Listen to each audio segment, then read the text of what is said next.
Hey y'all, it's me.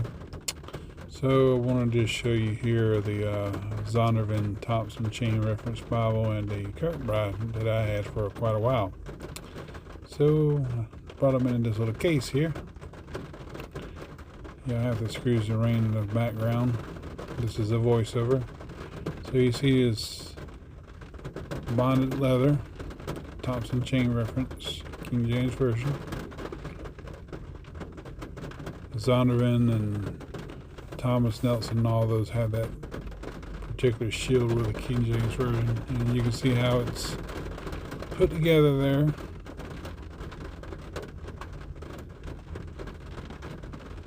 And a presentation page, of course.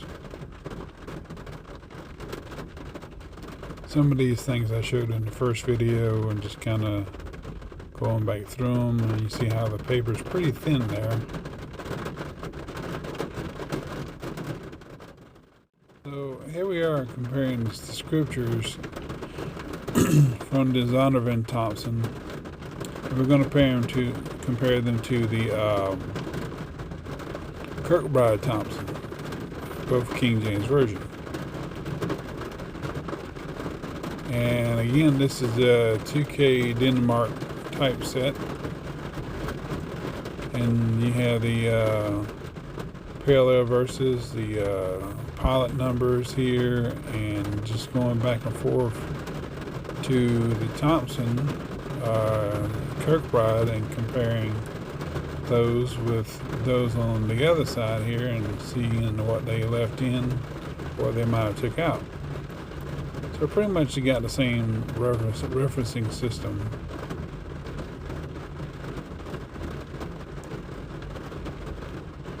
And all that.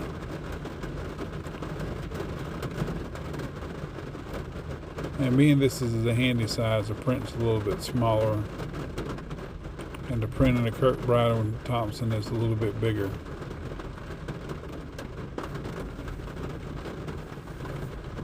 And I'm still comparing the pilot numbers and their referencing here. 1236 apostates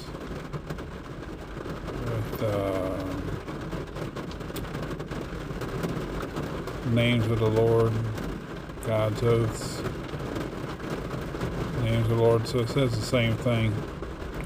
Doesn't have a lot of brackets with it, but the Thompson has there. There's a line bracket.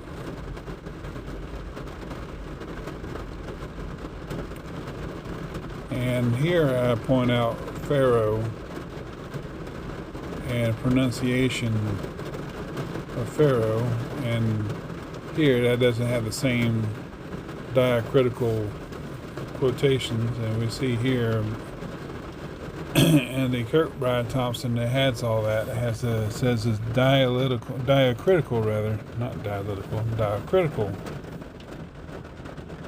marks, diacritical marks, and the Thompson, of course, doesn't have that. The Zondervan one,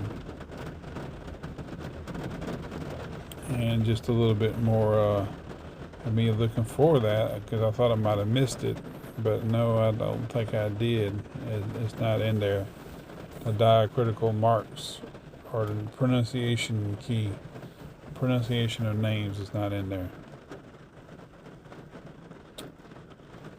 So, there's a couple other things here. I try not to make this too long. But anyway, to go through the full thing after the Bible text, the concordance, the indexes, and all that would probably take a little bit longer, comparing each section with the Kirkbride against the Zondervan. So I'm having a hard time turning these pages here because they're sticking together and they're pretty thin. And go most all the way to the back, and you can pause this and read it. It'd be pretty cool. It talks about the typeface and things of that nature. Thomas Nelson typeface, things like that. Sorry.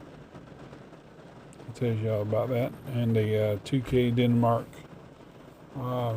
typeface.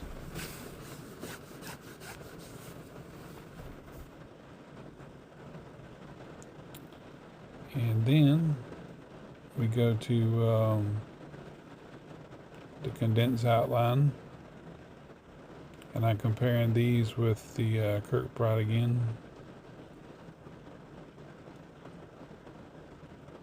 And that's very similar to that, but I don't think it's all that. They left some things out, and they put some things in. And we'll see here as we go on further, there's a little bit of differences. And I was trying to find this right here, and I couldn't really find it as much. Thought it would be under the same pilot number, but it wasn't. Kept trying to find it, couldn't find it.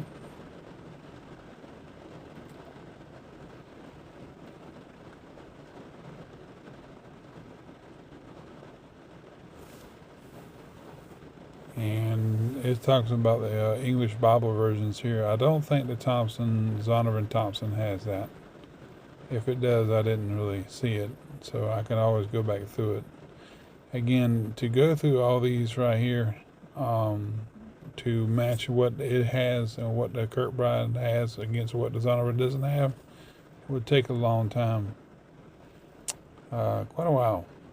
I would have to kind of mark out the pages with a thing there, and I'm just showing that it's not in there that I can see of. The English versions, you would think they would put it in there. Bible history, you get the history of the Bible there. Books of the Apocrypha, I think. I don't know if those are in there or not. And the origin of English versions, and I'm like, where is it? Don't see it.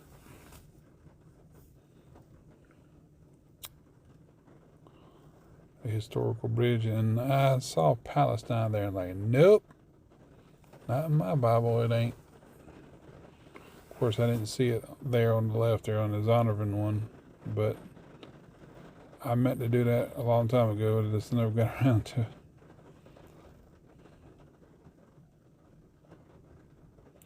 So now we're going to go to the 12 apostles, and then those who came after them. And here in the Kirkbride, it's a little bit, to me, I just like the layout. That's me personally. I like the layout of the Kirkbride better than I would the Zondervan.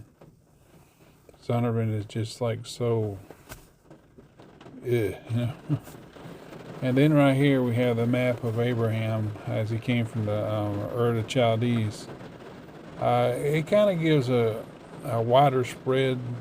I'm comparing the numbers here, the pilot numbers. It kind of gives a wider spread area on a map wise, but it doesn't have the detail. Only it has an inset.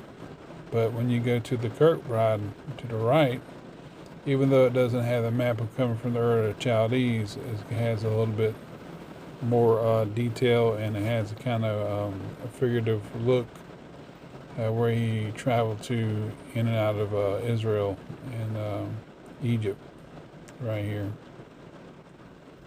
And this is Solomon's journeys. Kind of just a lot of blocky type of inset stuff. The borders are pretty cool though. I like that.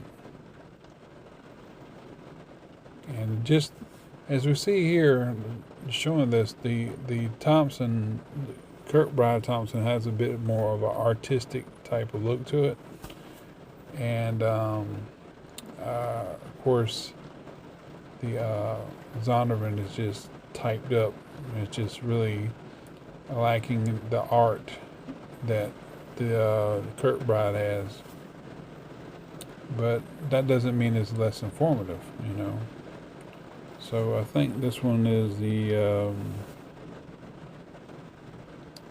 Harmony of the Gospels. It's about like 3 or 4 pages long.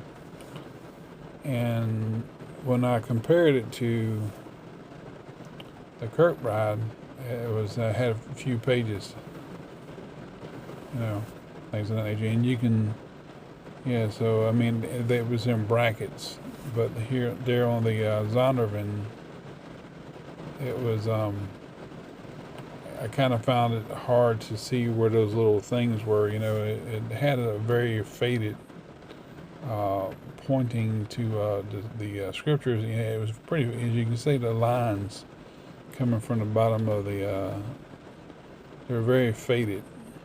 To coming up to the words and everything. You would think they would be a little bit more darker, but they weren't.